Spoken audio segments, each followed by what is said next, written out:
Congreso presentó su primer informe de gobierno, al que tituló La Primera Cosecha. Hizo especial énfasis en la importancia de la lucha contra la corrupción y resaltó logros específicos de su gobierno, como el programa Mi Primera Casa, el programa Mano a Mano o la Bolsa Social. También se refirió al remozamiento de escuelas, al abastecimiento de los hospitales. Se anunció el programa Retorno al Hogar para Migrantes, entre otros. Para conversar sobre este análisis general de lo expresado por el presidente, tanto del Poder Ejecutivo como del Poder Legislativo, que también dio un discurso hoy en la toma de posesión de su segundo periodo al frente del Congreso. Están con nosotros de la casa ambos, el licenciado Laureano López, analista independiente, experto en el tema de la Constitución, y el licenciado Oscar Morales, analista y también experto en temas constitucionales y abogado penalista. Así es, a ambos les agradecemos muchísimo el que nos acompañen aquí en Hora 15 para conversar sobre este primer año de gobierno del presidente Bernardo Arévalo. Licenciado López, ¿algo le llamó la atención en especial de este discurso que pronunció el presidente y del cual Juan Carlos Sandoval ya presentó grandes rasgos? Buenas tardes, bienvenido. Muy buenas tardes a todos. Aquí esta tarde vamos a ver qué fue lo que dijo el presidente, y la verdad es de que sí, me llamó poderosamente la atención, no una cosa, sino muchas cosas. Pero empecemos por la primera. Fundamentalmente, me llama mucho la atención el tema de las becas de las cuales él habló. Y es vital e importante para Guatemala como país que se den becas, pero de forma permanente y cada día a mayor cantidad de personas. Me llama mucho la atención y lo entiendo porque su característica es eminentemente humanista. Él no es un administrador autocrático, una persona que venga con esas ideas de hacer las cosas por la fuerza, sino la transformación la busca por los caminos de la educación, y eso es fabuloso, eso es vital. Nosotros tenemos un ejemplo que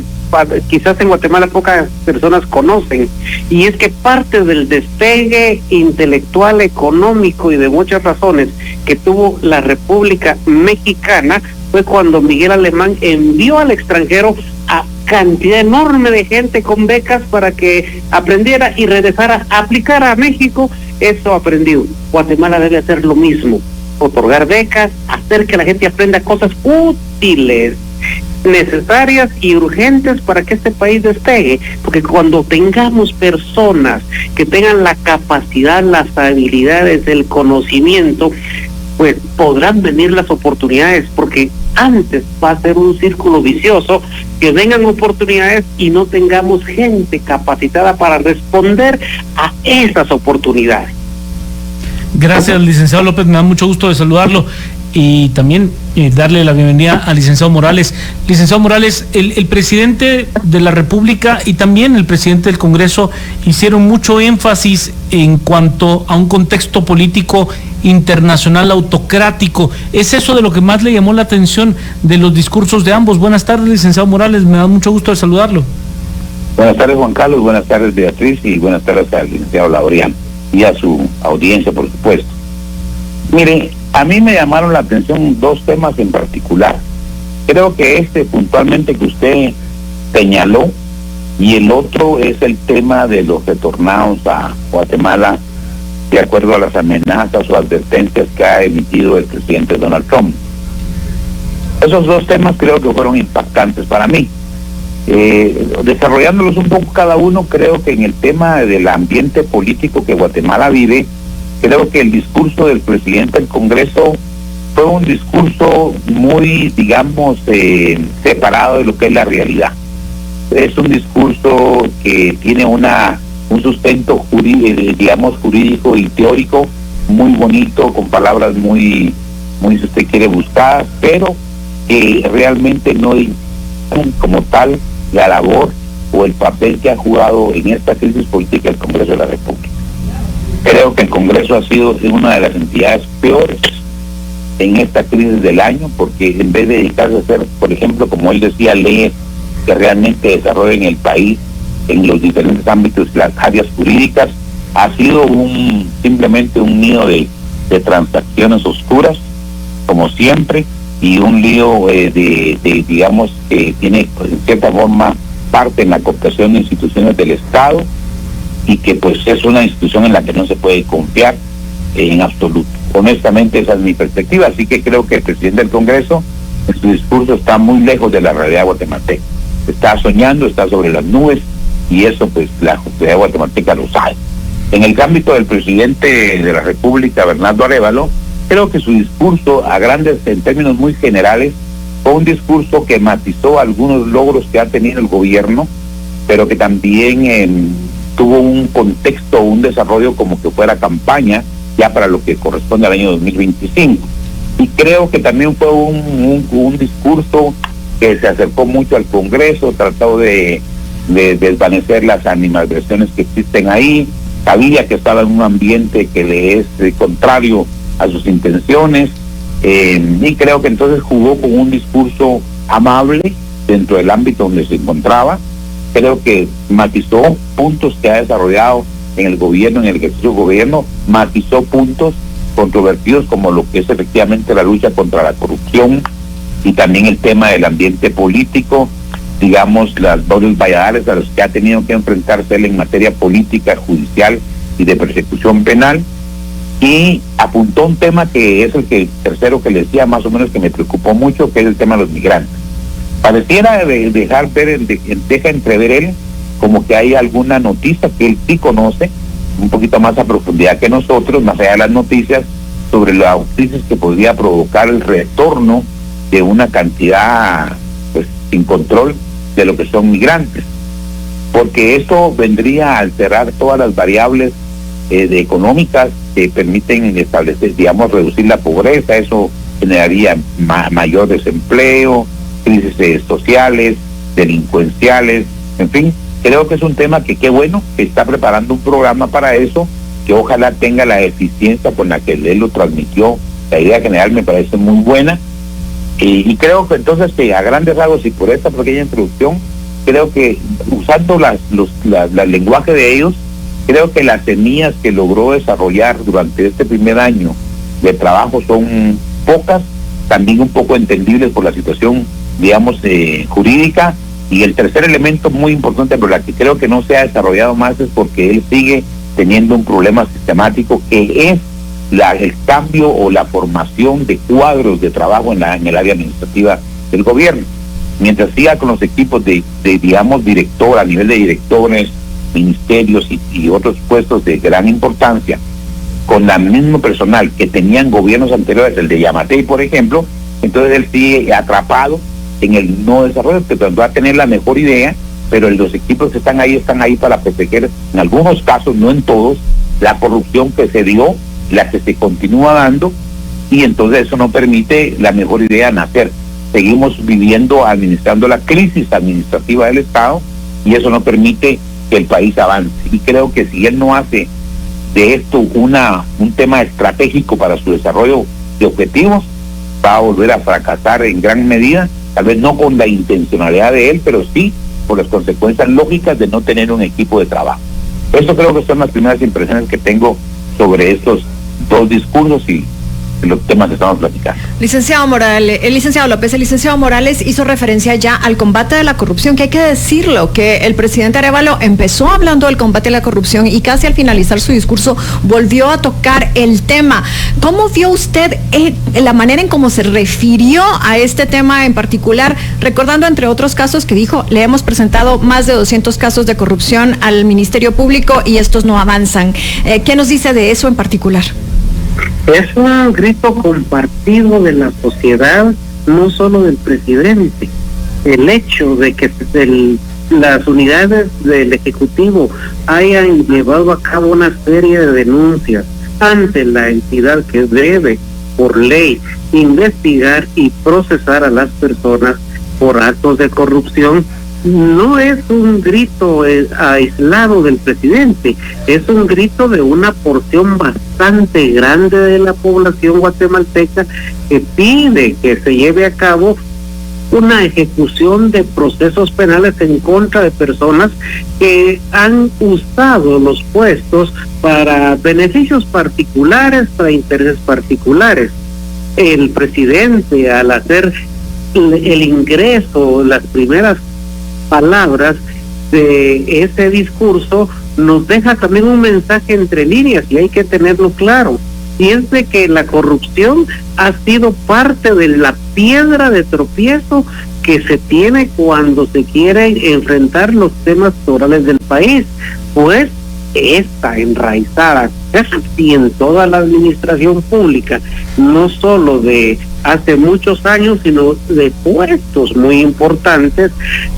evita e impide que el gobierno pueda avanzar hacia conseguir los objetivos que la sociedad sí merece y sí necesita. Entonces, cuando él le da prioridad a hablar de la corrupción al inicio y luego le da prioridad para ponerle, como decimos comúnmente, en la tapa al pomo, es porque efectivamente esto es un cáncer que ha minado no solo las esperanzas de los guatemaltecos, sino las oportunidades que todos deberíamos tener, porque realmente el país es de todos los guatemaltecos, no es de un grupo en particular, mucho menos de unos intereses. Óscar Morales, y estamos analizando el primer año de gobierno de Bernardo Arévalo y sobre todo este discurso que pronunció hoy en la sesión solemne ante el Congreso. Así que seguimos, Juan Carlos. Sí, por supuesto. Licenciado Morales, en ese mismo discurso el presidente, y usted ya hacía mención de este programa para acoger a migrantes guatemaltecos retornados principalmente de Estados Unidos y el fortalecimiento del sistema consular guatemalteco en el norte, pero también hace referencia de tener como un aspecto prioritario la infraestructura y habla precisamente de asignar fondos, pero de tener una visión estratégica y prioritaria. ¿Ha sido ese el talón de Aquiles del primer año de gobierno del presidente Arévalo? Bueno, sin duda alguna yo creo que han habido 2 o 3 temas fundamentales que han sido estos impedimentos que el presidente ha tenido. Efectivamente, el Ministerio de Comunicaciones ha sido un problema muy serio para la administración de Bernardo Arévalo, toda vez que en primer lugar ha tenido 2 ministros que no han sido capaces realmente, porque han encontrado una serie de obstáculos y también porque no han tenido un plan estratégico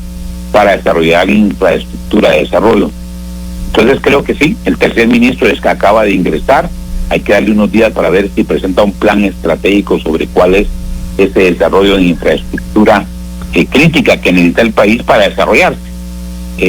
Mientras tanto, lo que seguiremos viendo, lo que hemos visto en el primer año, porque hay que ser honesto y no es culpa de este gobierno, también hay que decirlo, sino de los gobiernos anteriores, es que lo que tenemos en Guatemala se ha convertido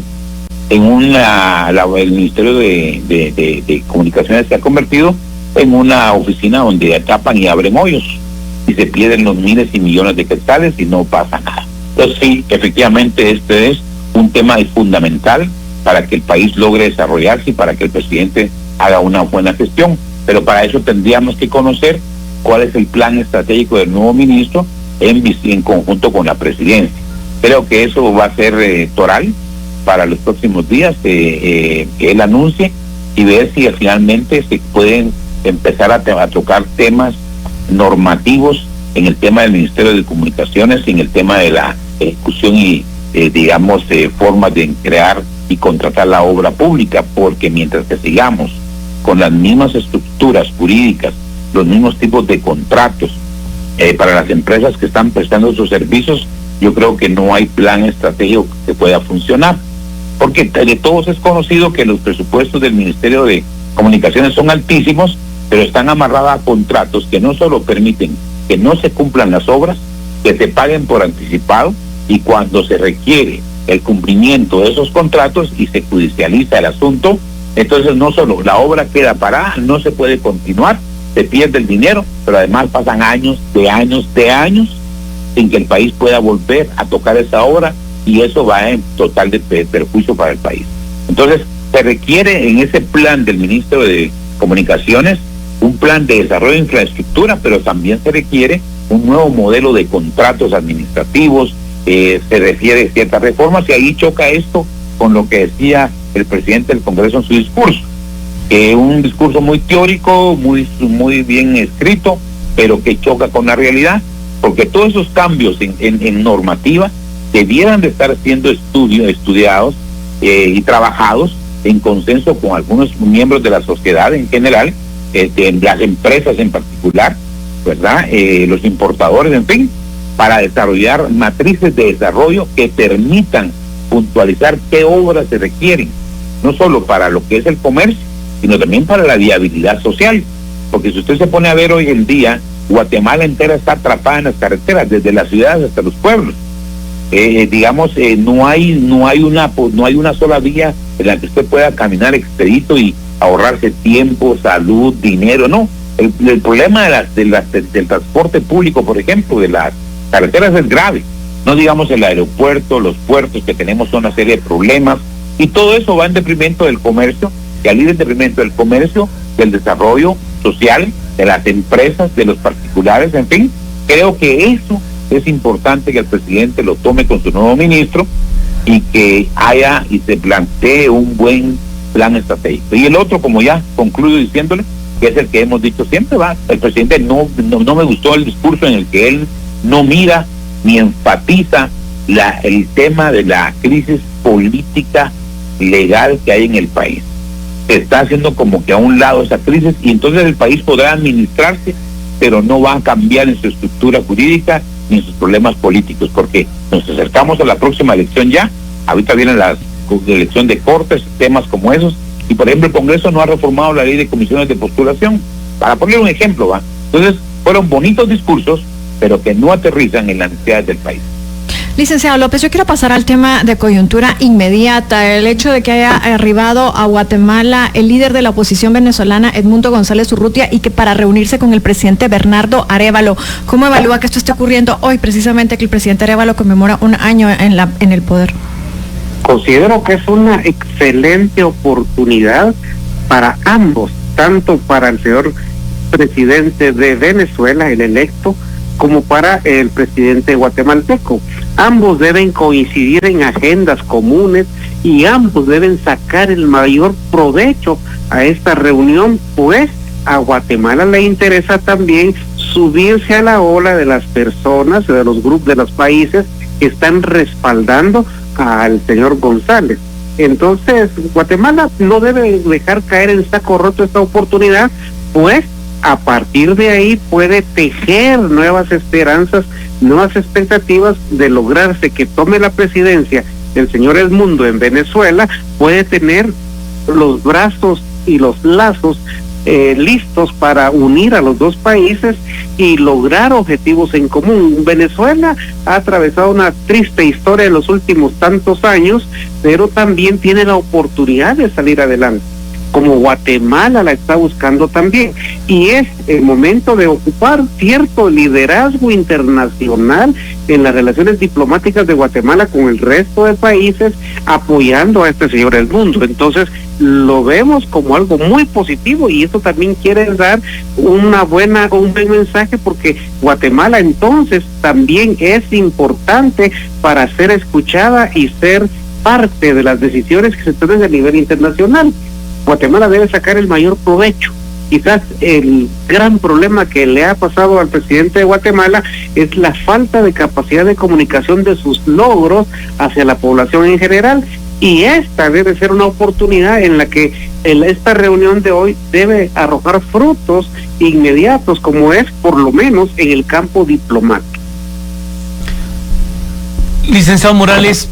cuando vemos uno de los temas en común que existen entre Venezuela y Guatemala, es el tema migratorio. El presidente habla de recibir a aquellos guatemaltecos que sean expulsados del territorio norteamericano, pero también estamos hablando del trato que Guatemala le pueda dar a aquellos migrantes que van en tránsito,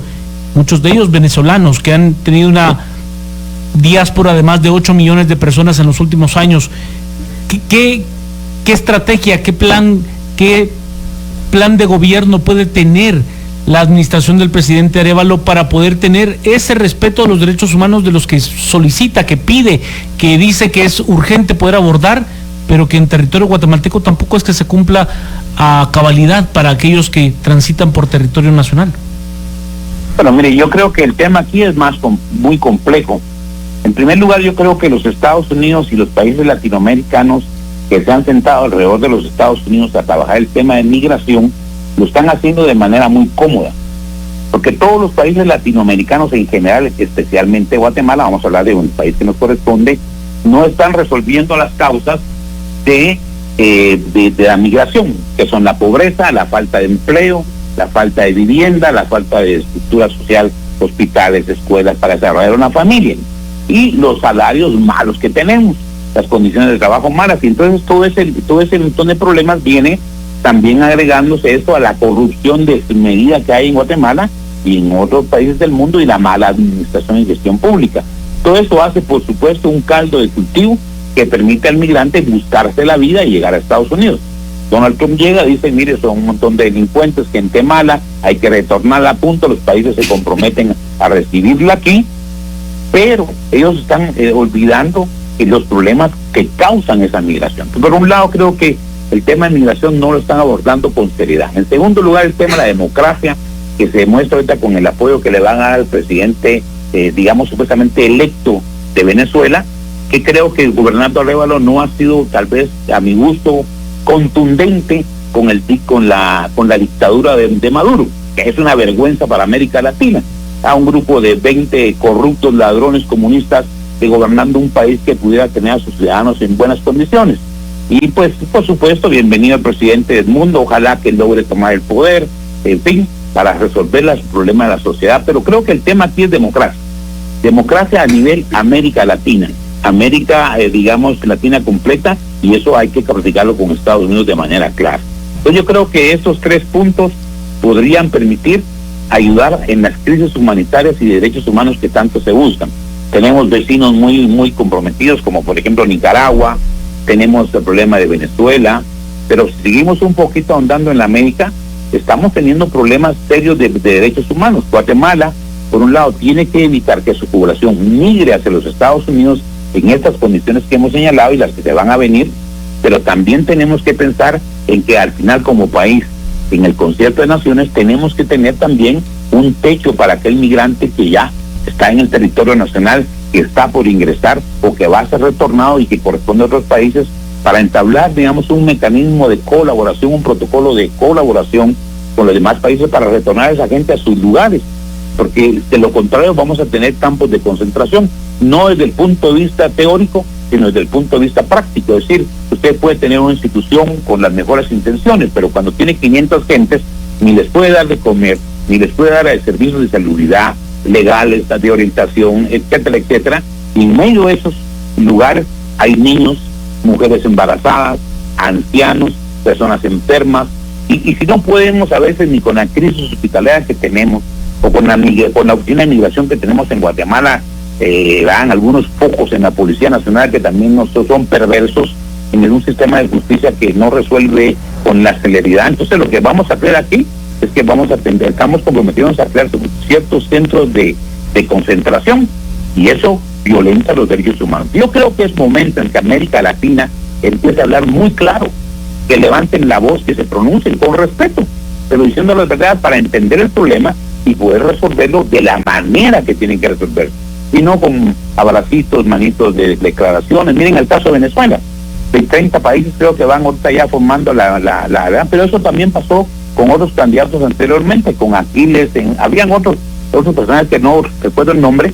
que está fallando, pues, o sea, la comunidad internacional está fallando ante un fenómeno que se llama dictadura militar del corte comunismo, en este caso, comunista o socialista, como lo quieran llamar, pero que lo que hace es violentar a un pueblo en general, y no hay posibilidades de resolverlo a no ser que haya una invasión, digamos, una intervención militar de los Estados Unidos, que es la única esperanza que les queda. De lo contrario, volveremos a ver dentro de 8 años a Maduro en las mismas cantaletas del pueblo venezolano cantando canciones bonitas, pero no se resuelve. Y esta se está pegando en las Américas en general. En muchos países las dictaduras quieren florecer. En Guatemala hubo un intento de una dictadura, ustedes lo están viendo. Hay una lucha política por desconocer las elecciones a un año plazo. Hay una crisis del presidente que enfrenta políticamente, y esas son las cosas que hay que reparar a nivel de continente, a nivel de Donald Trump y el presidente. Y a mí me gusta mucho el papel que ha tomado la presidenta mexicana, porque ha sido muy contundente, respetuosa pero contundente. Y eso es lo que se necesita a esos niveles, y no andar con tantos pantalones flojos. Licenciado López, ¿qué le faltó al discurso del presidente, según usted? Realmente creo que no es que le haya faltado algo, sino que quizás más le sobró un poquito, y lo que le sobra es esa falta de emoción y de hacer un discurso que despierte la pasión y la acción en los ciudadanos. Un discurso que sea motivador, no este discurso anquilosado que se pronuncia, ese discurso ya cansado, agotado, ese, aunque lleve ciertos elementos confiables, contables, palpables, no es suficiente. Es necesario que el discurso tenga vida, que sea un discurso vivo, que sea un discurso, porque el que va adelante de la población es él, y él debe transmitir energía, entusiasmo, y debe transmitir precisamente la certeza de que vamos siguiendo a alguien que sabe para dónde va. Eso es lo que hace falta en este discurso, porque los números fríos, los hechos, esos son entendibles, pero no es lo mismo tener 11,000 escuelas remozadas cuando en realidad son 26,000, que tener esa capacidad de poder convencer a todos los que estamos viendo en este país de cuál es la importancia y cómo contagiar ese entusiasmo a los que lo estaban escuchando. Eso es importante, porque si nosotros nos damos cuenta, todos queremos seguir a un líder enérgico, a un líder que sabe llevarnos de la mano y nos contagia su alegría y esa felicidad que puede concebirse al ostentar el puesto más alto de la administración pública. Y bueno, eso ha sido todo, espero que les haya gustado el video, y si fue así, pues ya saben, dejen su poderoso like o dislike, suscríbanse y activen la campanita de notificaciones para no perderse de los nuevos videos. También les recuerdo que ustedes tienen la última opinión en la cajita de comentarios, así que sin más, yo me despido deseándoles éxito en todo, así que nos vemos en el próximo video.